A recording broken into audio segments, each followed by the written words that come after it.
Hi, welcome to Universal Interiors. I'm Leslie Engelstead, and today my guest of honor is my husband, Jeffrey Engelstead. And he has been with us before in the show, and it was so much fun that we are doing this again. We share a lot of years and a lot of memories and a lot of times together. But today we're kind of, what would you say we're focusing in on today, Jeffers? I would say life-changing events. Yeah. That's how I would put it. Okay. Everybody has them. That's for certain. It's pretty hard to escape it. Yeah. The unexpected, not knowing something's going to come our way, and what we do with it. And life gets really messy. You know, maybe you get served divorce papers, or maybe the doctor tells you you're really sick.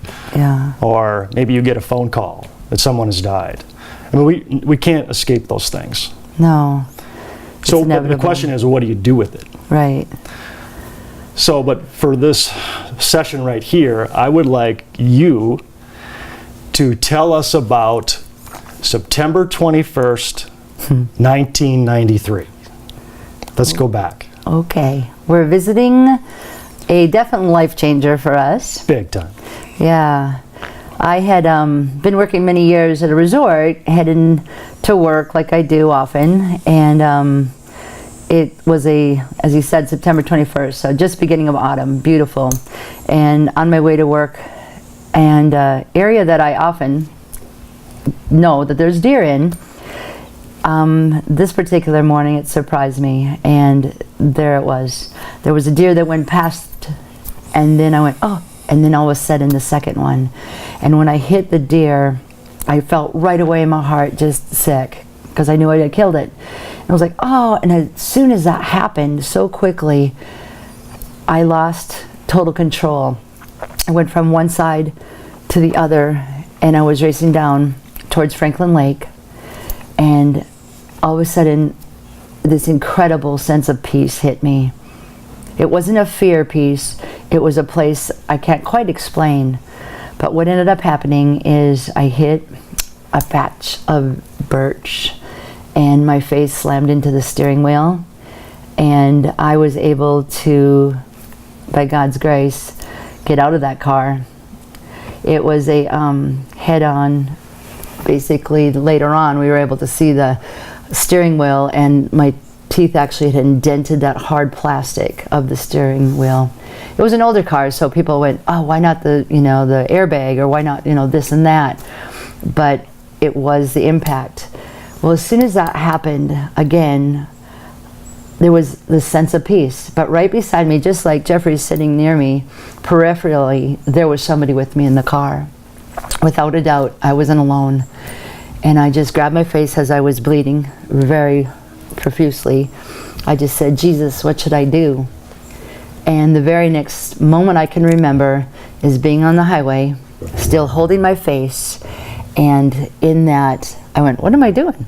And I let go of the blood, and I started to walk, and I walked about a half a mile to a resort, and I was able to, very scary, because it was early morning, and I walked up to these people, and in that that moment, it was a calm, but at the same time, I certainly surprised them, and I said, call, and I was trying to say call, and I, with my hands, told them my number to call my husband. For some reason, we didn't call 911. We were there, and they tried reaching Jeffrey, and that didn't work. And so the very next moment we did, they gave me a towel. I was outside, and then I had the motion for a friend of ours, and there was a dairy farmer. They were able to get the phone. They tried calling Jeffrey. Then I had them call again. At this whole time, I'm like this, and there's nothing but blood all over me. And these poor people were scared to pieces, I'm certain of it. And they were able to reach Jeffrey. He jumped in the car, jammies and all, just headed right on over to the resort. And in that moment, he met me. I was like this, and like I said, the blood was there, but the moments are just so clear. And yet this was so many years ago, 25 years ago. And all these details God was holding me, because even there, we get in the car and Jeffrey's like, he's heading to Detroit Lakes, and he looks at me, goes, can you hold on? And we went to Fargo, and in there, and he goes, I don't know what to do. All he could see was this towel and blood everywhere. And I just said, pray. And he buried the needle. Went by a couple police officers even, flashing his lights at them, and we were able to get into town. And the wherewithal and the calm was there. And then I got into the hospital in St. Luke's. And you remember that pretty clearly, don't you? I do, and that was the first time I really got to look at your face. Right. And it was an extraordinary thing to look at, because where her front teeth had impacted the steering wheel, her upper jaw was crushed all the way back to her throat. The fact that she was still conscious or even alive was pretty remarkable, because her front teeth were dangling in the back of her throat. It was unreal. And Dr. Nagel. Dr. Nagel, a very, happened to be. Yeah, an extraordinary surgeon actually, was on duty that day. And I met him over at his x-ray thing, and I just said, what are you going to do? And he was so calm, and he's like, oh, Jeff, I've got this. Don't you worry about it, I got this. And I have another associate coming in, he's going to assist me on the surgery. Nothing to worry about. He put me at ease. And then I was surrounded by family and friends pretty quickly, it seemed. Right. And definitely holding and praying and we're just so loving scared on for us. her, because it was just so awful. And we ran into him. Yeah, about a year later? No, it was, Or a it was couple much years? longer Oh, than okay. that. At a concert, a Bruce Coburn concert. Okay. And That's right. I recognized him, he recognized me, and then I went over and thanked him for what he had done for us. And he said, Jeff, that was the most difficult operation I've ever performed.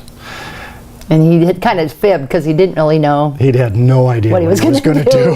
Because that was messy. Pretty much all my teeth, everything was loose and shaken. But like Jeffrey said, an incredible surgeon. But everything, as we addressed this subject early on, what happens when these things hit you? Of course you get flooded. But we were so protected, right? The prayers from the whole thing, from when the impact, from the walk, the cool of the morning, all these things come into play. I went back to the car later on in the day to retrieve her things, her pack and stuff like that. And it was really hard to find the car because it was down a very steep embankment, and it was crushed into these trees, and it was up on its side. And I tried to get in it, and there was just like no way to get into this car because it was on its side like this. You had to go in through the passenger door. Right. And it was so heavy. It was like an old Volare with a really long door and super heavy. And I wrestled so hard to get into that car. And the whole time I'm thinking, how did she get out of this thing?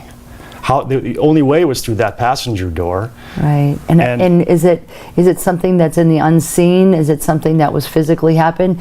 I know I would share with skeptics and unbelievers of how great God is. They'd say, oh yeah, your body and adrenaline and all that. I'm like, could be. I was in my Berkeys, actually. They were still in the car. I was stocking feet. My brother-in-law also looked, and he was in hiking boots to get down to it because it was at that steepness. So yeah, you can justify a lot of things, but a perfectly easy answer is the Lord is just right beside me. Like I said, I asked him what I should do. I was okay going home.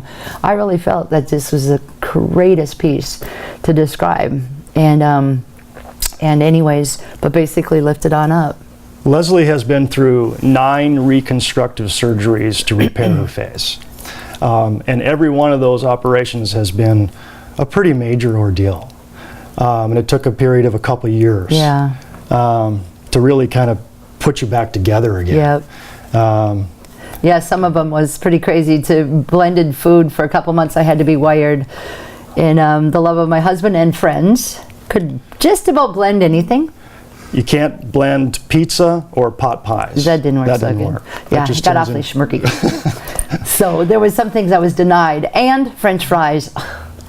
Yeah, Any of you out there? I remember you going with your wired mouth, I just want a French fry.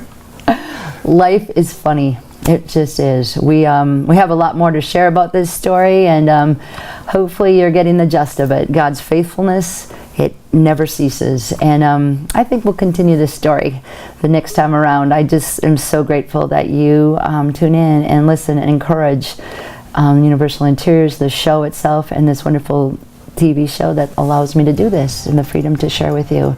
So today I just want to challenge, we want to challenge you to just trust, because around the corner something great will happen. But amongst all the heavies, you got to just release, because you're really not in charge of so much of life. Like this to us, it made a depth to our love and relationship. And it's still growing. So hopefully we get a little bit more chance to share some of this and make it a great day. Again, thanks for tuning in today.